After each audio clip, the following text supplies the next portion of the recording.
बिस्मिल्लाहिर्रहमानिर्रहीम। अस्सलाम वालेकुम दोस्तों, अगर आपने ख्वाब में जौ को देखा है या खाया है, आइए इसकी ताबीर सच्ची मालूम करते हैं क्या है। उलमा लिखते हैं, ख्वाब में जौ खाना या देखना माल और दौलत, दीन और ईमान की मजबूती को ज़ाहिर करता है, क्योंकि जौ जो है ना, ये ग़िज़ा रही है नेक साले लोगों बुज़ुर्गों की, असलाफ़ की।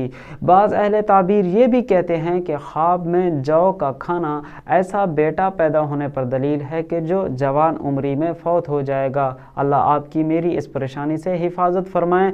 आगे बाज़ अहले ताबीर ये भी लिखते हैं कि ख्वाब में जौ का खाना या जौ का देखना इस बात पर दलील है कि बहुत नेक और बासलाहियत बेटा पैदा होगा, क्योंकि वजह लिखते हैं अहले ताबीर कि हज़रत ईसा अलैहिस्सलाम की ग़िज़ा अक्सर जौ रहा करती थी। अल्लाह से दुआ है, अल्लाह आपकी मेरी हर परेशानी को दूर फरमाएं, हर आने वाली मुसीबत को अल्लाह अपनी रहमत से टाल दें। जितने मरीज़ हैं सबको अल्लाह सेहत अता फरमाएं, जो बे औलाद हैं अल्लाह सबकी झोलियों को आबाद फरमाएं।